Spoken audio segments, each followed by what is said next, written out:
Shaking off rust in a game when you used to be pretty good at it is really hard. It's this weird disconnected feeling where your brain knows that certain things are supposed to happen. Your mind connects the dots. Your mind sees the way that plays are supposed to turn out.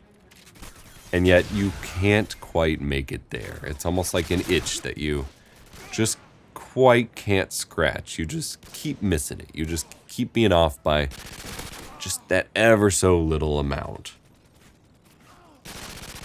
It's especially hard in video games where you have kind of a multifaceted way that you adapt and improve at video games, because you have your game sense, which kind of builds up through multiplayer games, just kind of overall through different multiplayer games. But then you have your map knowledge, your muscle memory for movement and the shooting mechanics or game mechanics. You also have kind of expectations of how everyone else is going to play and react in certain scenarios.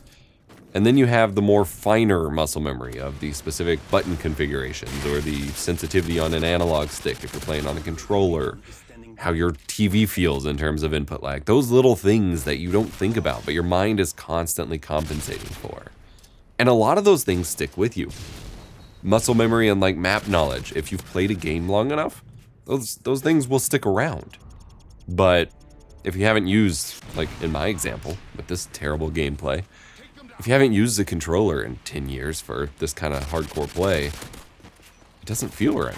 It's a different physical mechanism that you're using to interact with what you expect. And I think it's even more disconnecting if you're someone like me that played a game for 10 years on the controller, but then you continued playing that game on mouse and keyboard. Because I still know the maps, I still know my expected movement patterns, I still know how to play, but I can't quite make my character do the things that I'm used to doing on the mouse and keyboard, and it's inherently a little bit less responsive. And shaking off that rust and trying to get good again is really difficult, because you kind of get stuck in the state where like you know what you're supposed to do, and you think if you just keep pushing up against the wall, the rust will come off and you'll shine. And realistically, it's not going to work that way. But it is very important to not get discouraged, to not let yourself get defeated. You can improve. You can kind of get that stuff back. You can shake it off.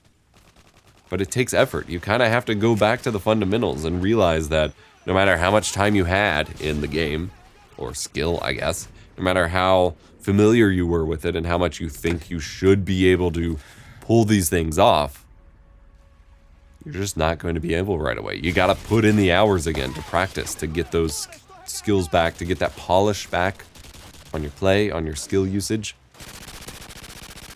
And I think for a lot of people, especially those of us with ADHD, and especially those of us that are just older and have more responsibilities and can't just grind for 8 hours a day on a game, it's hard to feel like that is worthwhile, because you only have a little bit of time and you expect to be able to jump back in and just kind of mindlessly play. And if you have to work at it, it's a very different experience for a game that could have been second nature before. And certain elements do feel second nature, but then some aspects don't.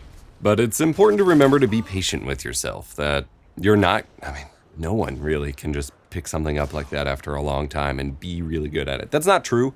I've seen lots of videos of people, popping in the older Call of Duties and stuff and claiming it's their first time back and doing great. But not everybody does that. Not everybody ends up with that result. And that's okay. You just got to be patient with yourself. You got to remember the way that you learned before, which was through building it up cumulatively, of just playing and putting the time in, practicing, getting better. Take the time to, if you're frustrated at how you're performing in these games, take the time to figure out one thing each match that you want to work on, or at least one thing at a time.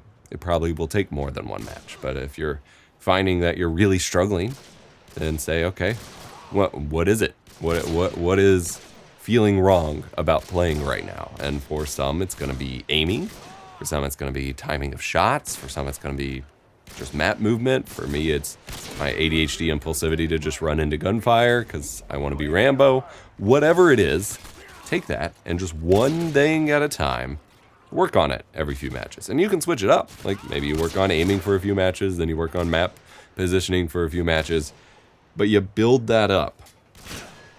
And lastly, just remember to not go in tilted or tired. That is the biggest thing for me. When you are experienced, when you have active experience built up for doing a thing, it's a lot easier to go in when you're tired or you're already not in a great mood or whatever and kind of mindlessly lose yourself in it. Because that's the appeal, right? That's the goal. But when you're not, like, when it's not second nature to you in that moment, it's going to feel that much worse when you're struggling. You're going to get that much more tilted, you're going to get that much more thrown off your game, and you're going to have that less of a fun time with it. Because you went in there to have fun, to get a release, to just kind of relax for a bit.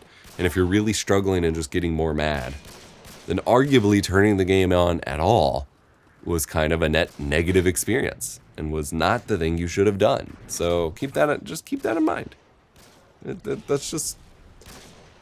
These are lessons for myself that I just wanted to share with others because, oh boy, is it weird going back to games that I put hundreds of hours in, but since I don't play controller anymore, and it genuinely hurts my hands to play for more than an hour at a time, it sucks to just not be able to put up the numbers that I used to, and to feel like I'm a failure or something, because everyone else is jumping in and be like, oh, I got my tactical nuke number 3 today, and I'm like, I maybe got 1 total in my life in the first place, but also I'm not just immediately up to that spec on controller. And at this point, I guess this is a conversation for a separate thing, but like, I am at the point where I'm already ready to give up on controller again because it just doesn't feel right. And I've already booted up Black Ops and COD 4 and Modern Warfare 2 on PC, and it immediately feels better. It feels at home. It feels like it should.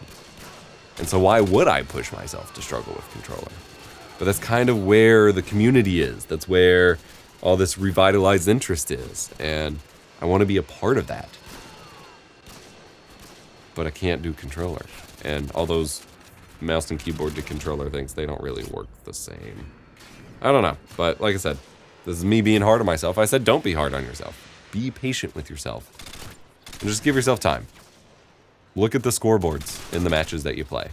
Sure, there might be one person every once in a while, but in the majority of matches you're going to play, most people, obviously, because that would be impossible, most people are not putting up top-tier numbers the whole time. That's totally fine to not be one of those people.